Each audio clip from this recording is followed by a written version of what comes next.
Okay, it's Roger once again, and we are going to be talking about health in general and this COVID thing in deep detail, and how viruses and enzymes and antibodies and antigens and all of the things that are creating these diseases and then creating antibodies and so forth to attack the diseases. Now, what's going on there? Why do some people respond favorably and they don't get sick at all? And then some people just die. And there's a huge variability in between. And I think I understand why all of these things are happening. Every bit of it. And why some people are healthy and can respond and some can't. And it's not a hard thing to understand, I don't think. So stay with me, please. And then take it for what it's worth. But if you don't look, you'll never understand. And I don't think the healthcare system right now is in a condition that they are fully understanding what is necessary to combat these kind of things. And it's simple. It's really simple, to be perfectly honest with you. We have changed the way health works. We think we can just nibble away at this and nibble away at that and then you're going to be healthy. It's not the way it works. You got to be healthy to be healthy. And then you don't have to nibble away at anything because you're already healthy. We're just the opposite. We're unhealthy and we nibble away at all of the things that are unhealthy about us. And it just gets worse and worse. People aren't getting better. They're just I said to my builder when he was building my house, yeah, the people are living a lot longer. He says, no, they're not. They're dying longer. And he was right. Okay, I need to just show you this. If it's going to run for the next 3 minutes or so, so if you want to jump over this is fine. But this is just to prove what I did and why I can make the statement that this virus is nothing more than a program. Absolutely 100%. I have no doubt whatsoever what I'm saying. None. Zero. And I will show you why.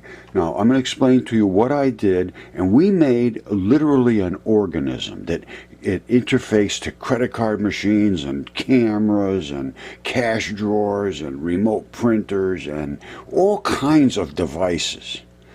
And here's what it is. I built this from the ground up. I own a couple of different businesses, and this was one of them. This is my software development company, business machine sales and service, point of sale. And it did everything that anybody has ever done and more, originally. And then I opened another business called BMS's POS, which is the point of sale business, and we created this particular program. Now, not only was it a program that calculated out all the costs and the taxes and the credit cards and customers and reordering and purchase orders, and it was so involved. I mean, it did literally everything. I called it no feature left behind. And it was touchscreen, embedded credit cards, free gift card processing, databases all built in already for your business. All the stuff that you would sell is already in there. You just enable it. Auto menu changes, prices, date and time for business. Touchscreen drops 1,000 or 10,000 panels. Unlimited combos, buy one get one free. Create shelf tags, scan labels, guest checks, multiple kitchen printers. Cater. Yeah, this just goes on and on and on. I'm bragging too much here. Let me come way out here. Okay, and this is, I'm going to be bragging again out here, but this is what I did. And I was a field engineering manager. Well, let me just play the damn thing. Lock panel. No.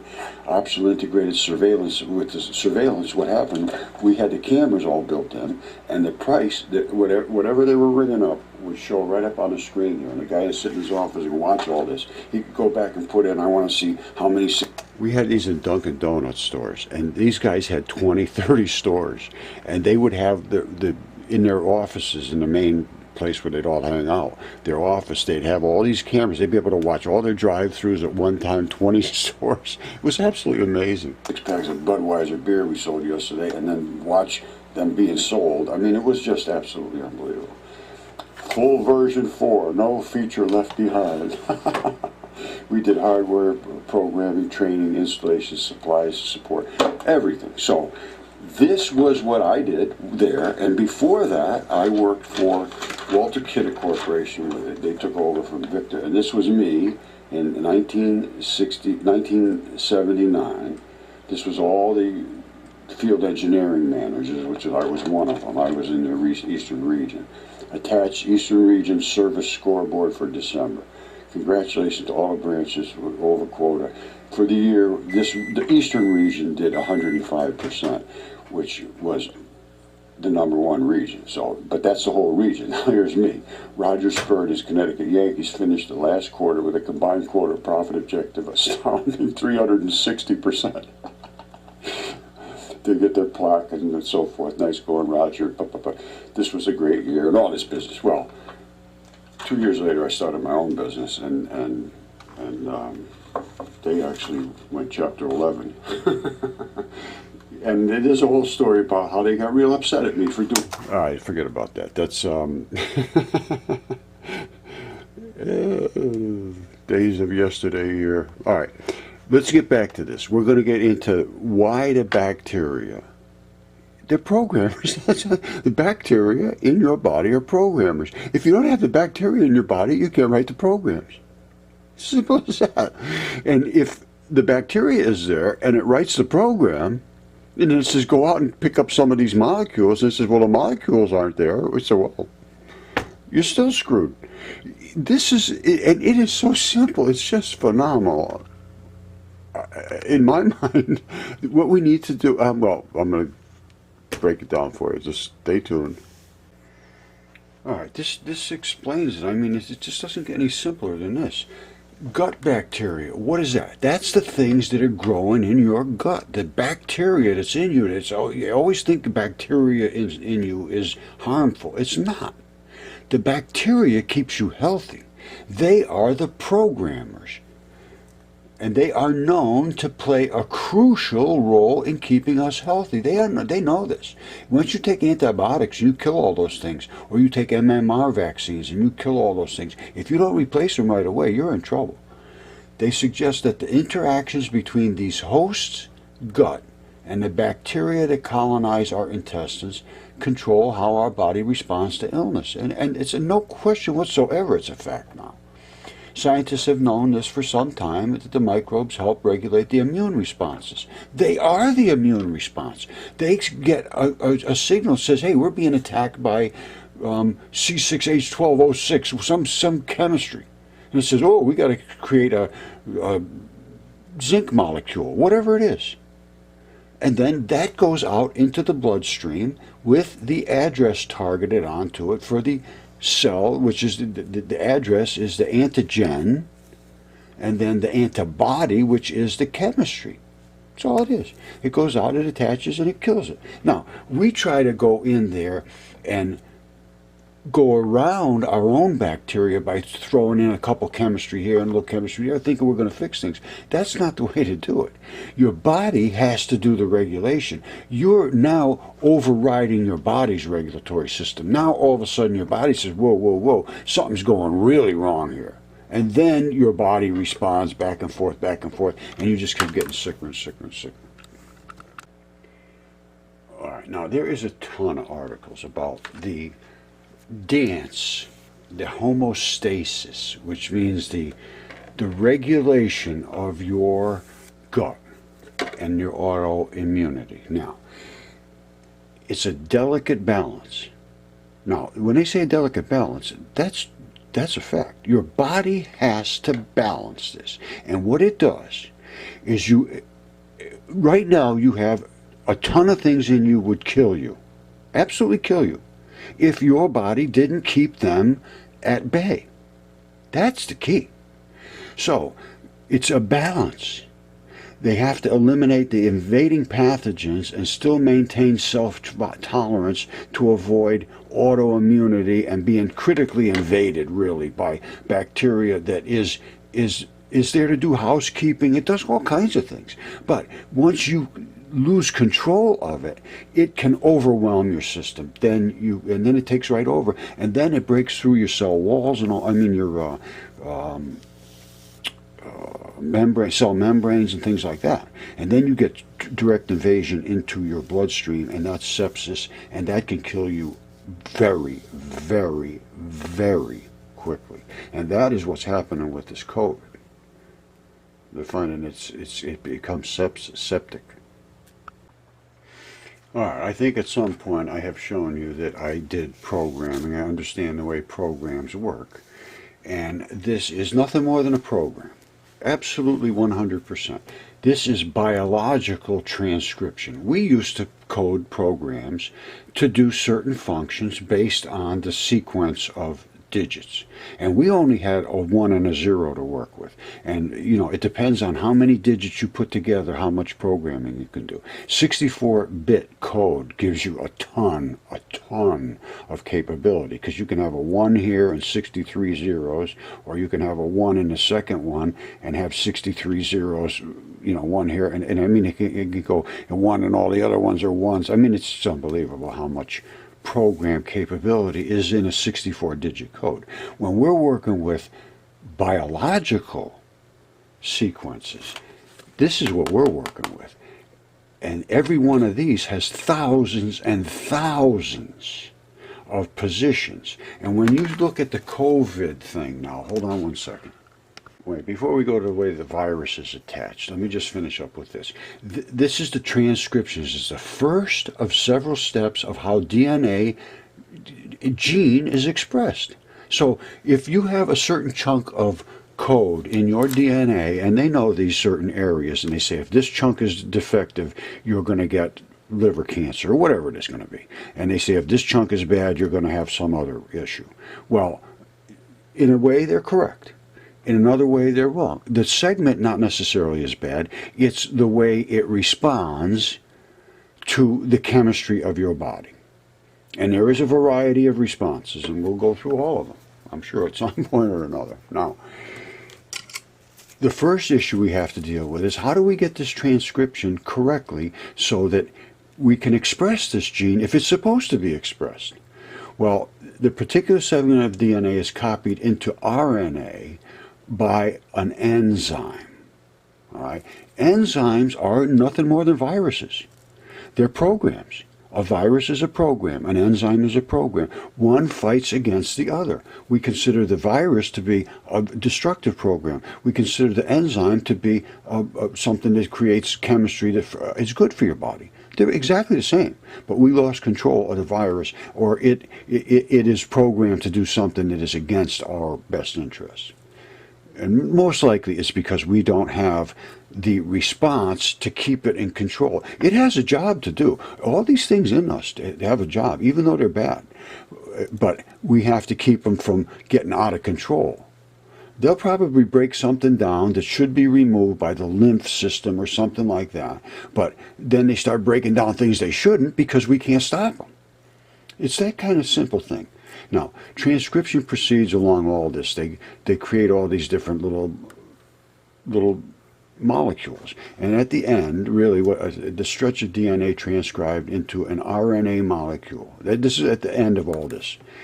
So it's going to be transcribed into a molecule. And it's called a transcription unit.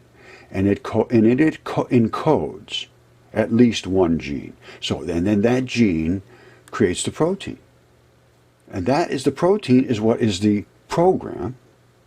And the program goes to the cell by a target, which is the antigen, which is the target code. And that big long protein, which is the program, gets to that location in that cell, and that cell is now capable of opening that program and doing whatever the program says. And the program will generally say, make more of me and put me out into the system, and then just make more and more and more. And part of that program is the destructive part, which is the attachment part. And they'll just run through the system until there's no more need for them, and then they just go away. It's a really elegant system, but you need the bacteria to write the program. They write the program. So if you and that's why these well, I don't have them here, but the probiotics, They are so, so, so important for your gut. You just can't even imagine. And then you need the supporting chemistry. You need a little sulfur, you need a little zinc, you need a little magnesium, you need some other things. Obviously iron is in your blood.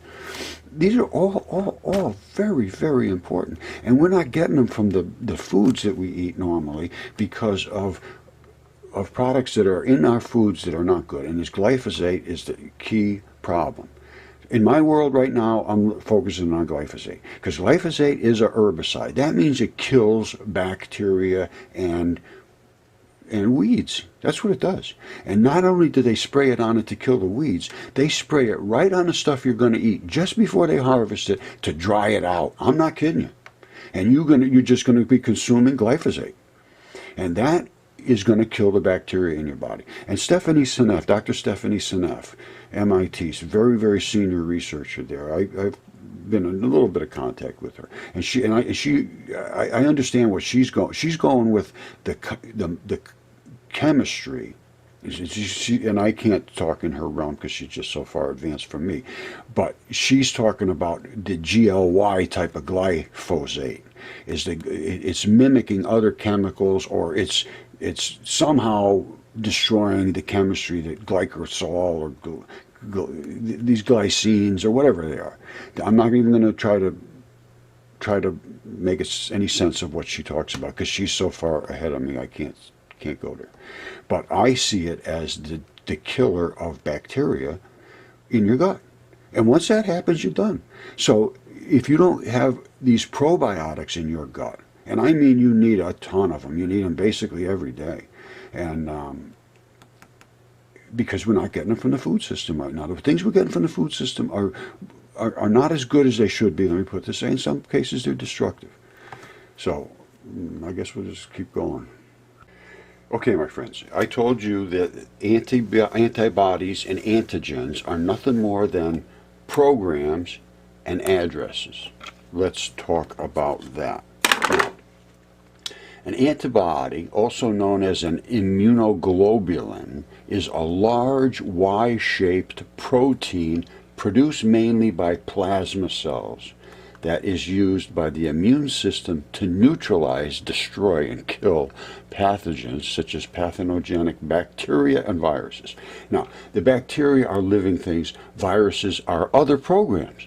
So what will they do to the bacteria? They'll go in and actually literally kill its viable tissues, and the virus, it will go in and just disrupt the program of that virus so it's no longer effective. So we're dealing with two things, an antibody and an antigen. And they're produced mainly by plasma cells. Well, what is a plasma cell? A plasma cell is a cell that's been infected by an antigen, well, an antibody really, and something's gone into that plasma cell and said, I want you to start producing things. And it says, well, what do you want me to produce? And it says, well, we're going to use you for the immune system, and I'm going to produce some chemistry that's going to go out and kill pathogens. And we'll put an address on it called an antigen. And that address will be where you're going to go to, and then you'll attach your antibody part here, this huge program, which is a protein, it's called. And it's just a huge protein. I mean, it's huge, a program. And that address sticks to the virus that it's been programmed to go attack, and the antigen, the antibody, does the chemistry to kill it, destroy it, break it. That is the key. Antigen is the address, antibody is the program that's attached to that address. And the program dictates how it will infect or destroy this particular product that's in your body that is attacking you. All right, don't forget, I did sales and service. So let's talk about the service part.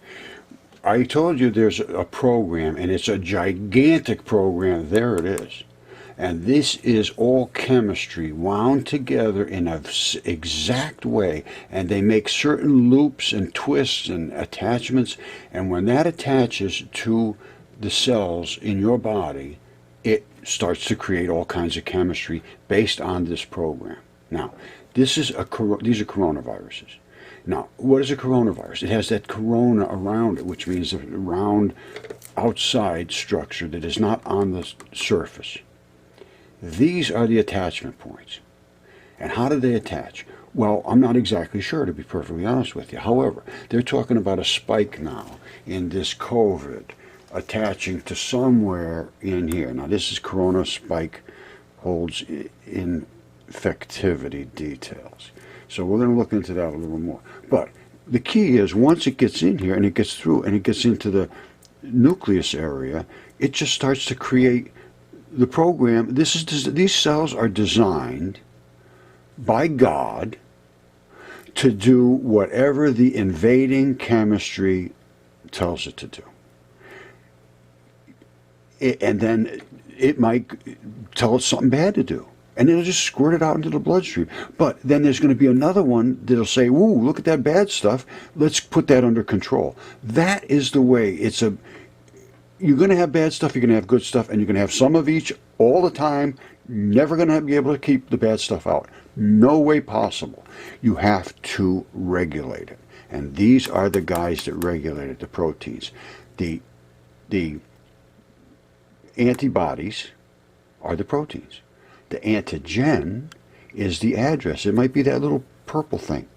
It says, find the molecule that when you come bumping up against it, it clicks and goes click, and it says, okay, I'm here, I'm stuck. Boom. And then this one over here says, okay, break through the cell wall and inject yourself in. Blip, it goes inside there. Then you have this. Then you got either sickness or health. They do both. All right, the COVID thing is here's the issue with the COVID. Let's talk about the real issue with the COVID. We have in us what's called CPG islands. Now, and they become methylated. I think I was just looking at that a minute ago. These are transcription codes, antibodies. There's a little Play-Doh going on there. All right, hold on. Let me get to this. Hold on.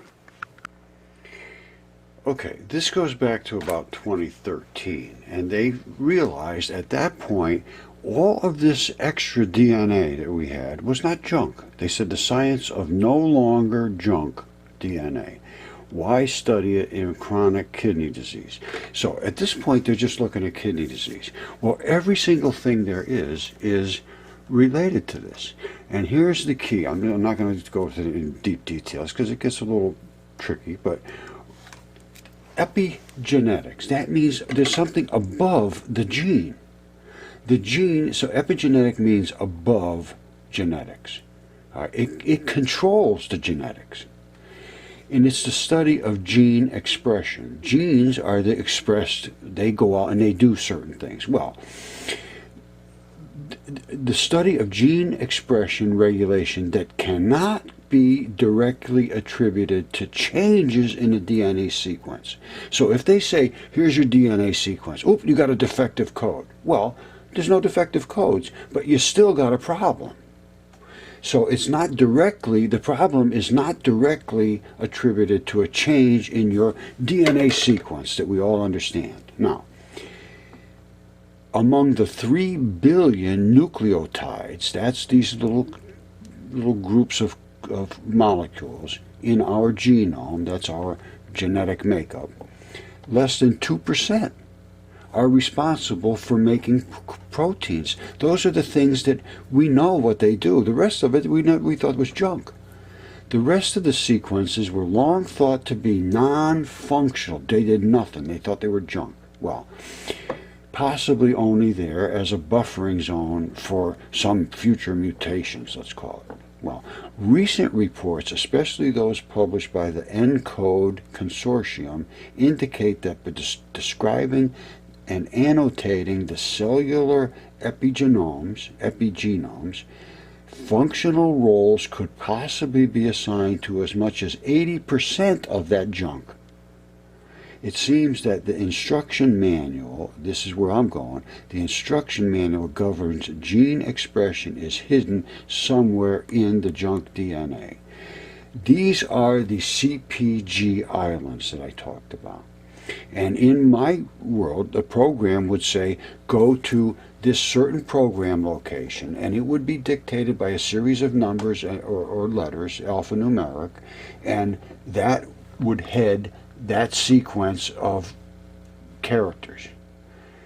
And so anytime you were doing anything in that module, it would go right there, and then it would fill the spaces in that module that related to what you were doing. In my world, that's how it worked. And in this one, it does the exact same thing. Exactly the same thing. And when it comes in, these CPG islands are thousands and thousands of on-off switches, which are alphanumeric, which gives you thousands and thousands of thousands of times greater power than we have when we use the ones and zeros. When you're using the molecules, I mean, it's just unlimited what you can do. With a tiny little molecules, you could do just absolutely unbelievable stuff. Because there's so many attachment points, because these are not just protons, neutrons, and electrons. They're 100% electrons.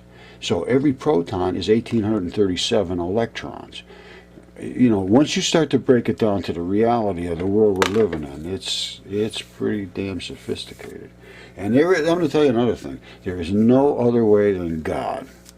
All right? That's where I'm coming from. So everything I talk about, when you, in the back of your mind, you can relate it to God. It just didn't happen by bumping things together by accident. Absolutely not. That's just the most weak-minded thought I have ever heard. Honestly, it's just unbelievable. With what I know now, and to have people still cling to that, and dismiss the things that I've been presenting because of that belief that, oh, there can't be any God, or some God up there, a fluffy cloud. I don't know where kind of cloud he sits on or what he does. I can tell you what, there's no way in the possible universe that this is just hacked by accident. No way. I guess I'll get off that. All right, here's where it gets a little interesting. It says, the epigenome is inherited during cell division to maintain cell identity. So this is the same cell, one after the other. Now, however, nutrition and other environmental factors change these chemical tags. So, what nutrition and other environmental factors? These chemical tags, which we call the epigenome, serve as the intersection between the stably inherited genome, which is the body chemistry that comes out of us, and the changing environment. All right, well, guess what? Here's where we got an issue. Because the changing environment, we're not supposed to get bats mixed with, I don't know what they are, rodents or whatever kind of virus we're getting in us now. This is engineered stuff, and they shouldn't be splicing these genes together. They're putting one gene to another gene in the hope that they're going to be able to get people to breathe underwater. I don't know what they're talking about. I mean, I'm just kidding about that. But they're trying to get traits from other creatures by splicing their bits and pieces into us. That's not, we can't respond to that. We don't have these response codes in our DNA. I don't think we do. That's why we can't respond effectively to these attacks. We can't round up our troops. We don't have any troops. The guy said, well, what are these guys attacking with? He said, I don't know. They're coming in with, I don't know, some kind of new weapon we never saw before. So our guy said, well, what do you want us to do? I said, I don't know, go out and try to do something. And he said, well, go out and attack something. And that's what's happening right now.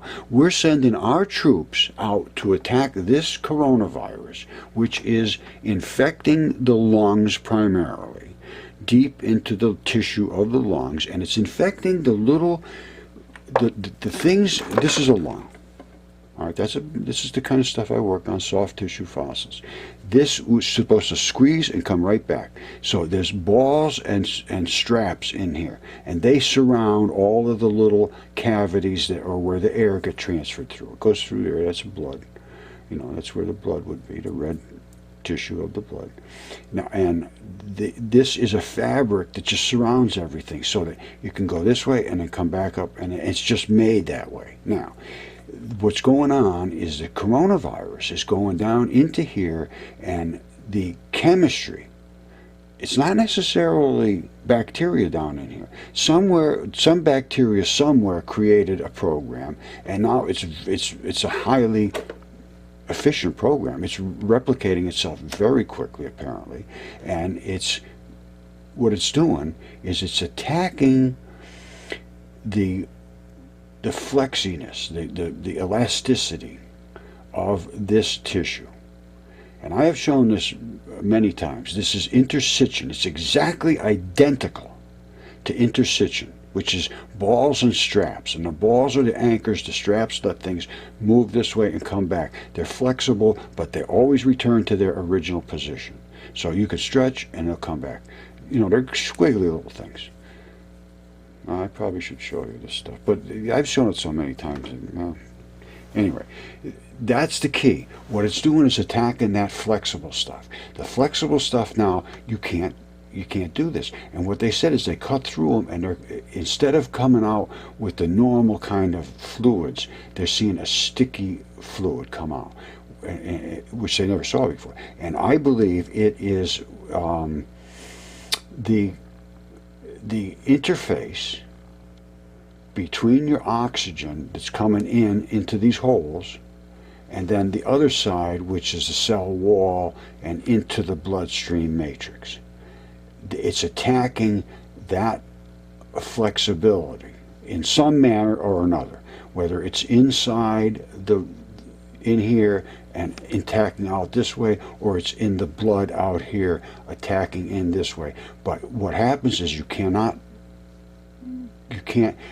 it doesn't squeeze back and forth. You should be able to squeeze this, it goes down and come right back up, all by itself. Right now you squeeze it, it's like a dead weight. And so then they force air in here, and the air, because the pockets are they're not structurally sound anymore because of this gooey stuff that's running off them. They're being decayed. Something's attacking them. And this is what you got. They got to look at this chemistry.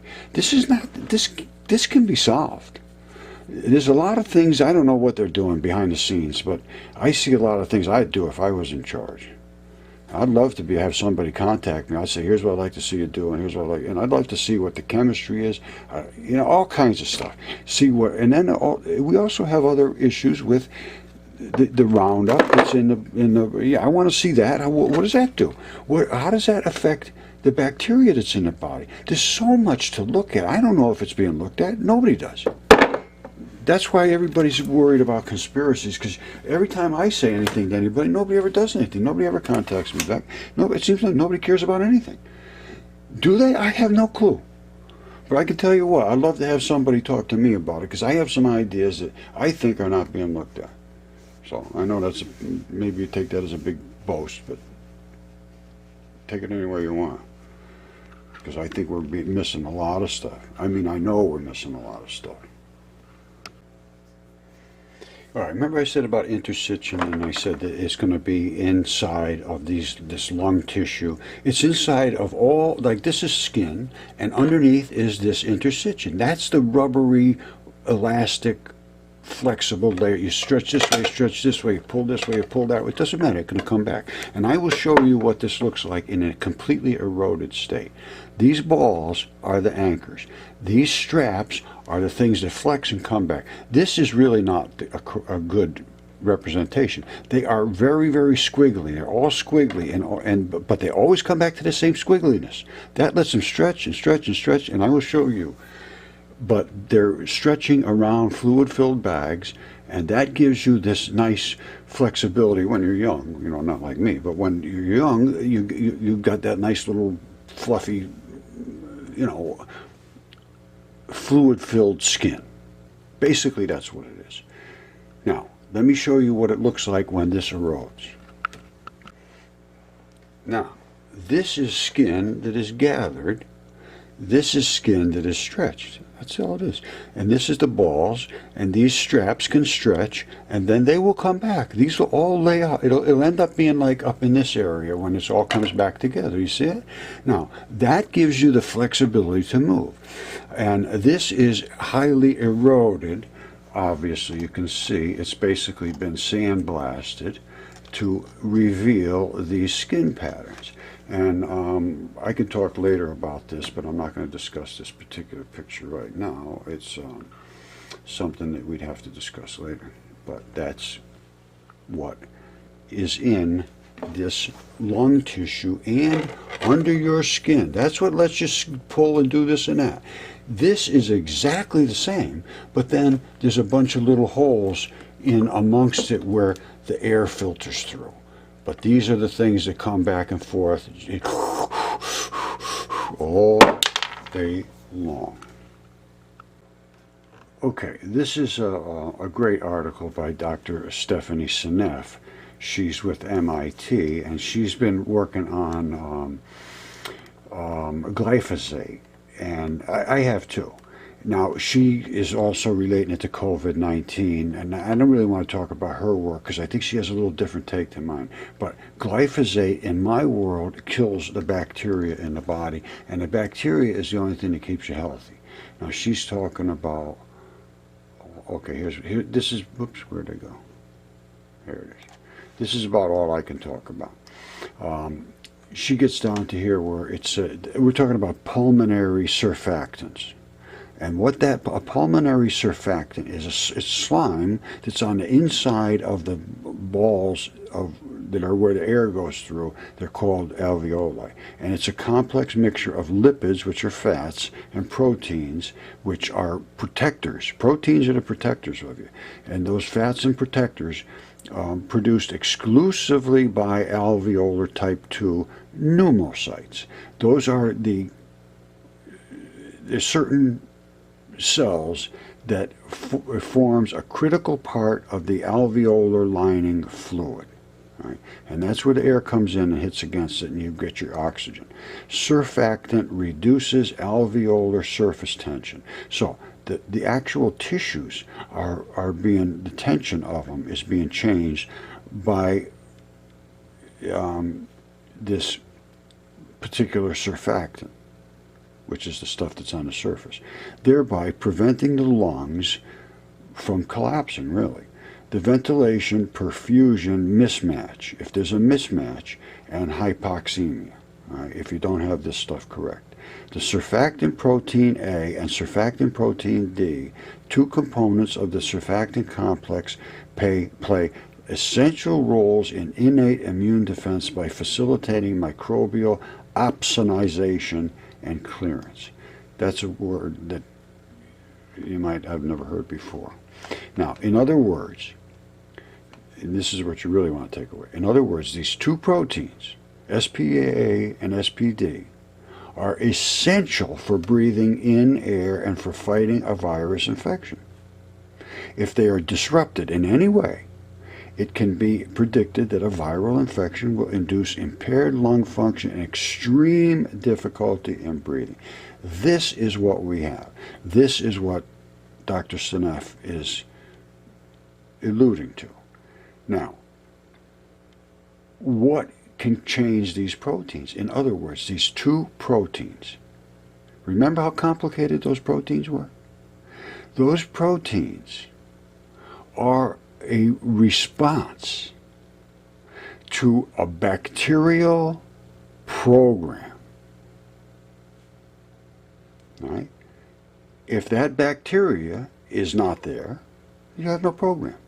If the program is there and working fine, but the stuff that you need to construct the proteins, the chemistry is not there, you're done. Now, bacteria do two different things. They eat and create enzymes and viruses. That's what they do. And they just normally they just go about their business and do whatever, unless they're needed. And then they are expressed. Then they are turned on. They are methylated. These regions that I probably already talked about. I know I should have by now. These are the CPG islands. They are just blank programs. And if this section of your DNA says, oh, we got a problem, it says, all right, tell that section of that junk DNA. They always thought it was junk, which is these CPG islands, turn it on. And it will be a certain chunk of it. And it'll be an exact certain region. And that will become methylated. There'll be things that'll turn on and off, or it might already be a preset program. It just looks like junk until somebody turns it on. Because that's what we did. We had embedded programs and all my stuff. They were just sitting there waiting. And if a guy said, I want to use this particular module, I say, go here and click it and hit enable. Boop, done. Case closed. He says, I want to sell some specific type of hardware. I say, go to a certain manufacturer, hit click, download. Okay, now everything, you got the guy's, his catalog right in your machine. So this is the way, I'm telling you, we're nothing more than a little program. And the programmers are the bacteria. I'm telling you, little slimy little things running around you, they are programmers. They, first of all, eat, which they create particles, and those particles are programs. They're enzymes, they're viruses. They attack, they facilitate repair. But basically what they do is their chemistry sets, and basically what they're going to do is they're going to go down, they might attach here and there, but normally they're going to go in and attach to something and break it up by putting themselves in the middle of it and creating new chemistry. That's what they do. And we don't understand that. They call it reductase and protease and all these aces. And what they do is they break down the chemistry. So you can take some of this and I mean it's spontaneous combustion. It's done. And you can make such a complex chemistry from such non-complex chemistry. And you can go the other way too. So I guess that'll end my discussion for today. But there are places to look about this. I hope I shed some light on something here that is I always see things from a different perspective than other people, it appears. So maybe I'm seeing something that somebody has missed. Maybe I'm missing something that I should be seeing. I don't know. But another day in MFU land. Thank you, my friends. I love you all. I got to tell you, as crazy as it sounds, I use this water, like I say, I get it in a rag and I wipe myself down a little bit. I actually wipe under my arms with it. And there's no odor. It's all that odor from under my arms is gone for, I would, I never, stinky, but, I could notice it. Now it's just like virtually nothing. Now, I don't know if that's all I can attribute it to. I haven't been doing this for long, maybe a month or so, but it's been completely different. And these are all, you got to make sure you only have silver. These are all solid silver. And they don't make those now. They haven't made them for a while. You got to get the right kind. Well, you got to get silver. It doesn't have to be dimes. It could be any kind of silver. And then they have colloidal silver, where you take electricity and it forces the silver ions to go into the water, and that might be better. I was going to do that, and I got some silver to do it. I just haven't done it. I think this works fine. They used to say, some people told me that their mother used to tell them put a silver dollar or something in a glass of water and drink it in the morning every day or something. Fill it up at night and drink it in the morning, something like that. Well, I don't see why not. It's going to leach into the water something. That's the way chemistry works.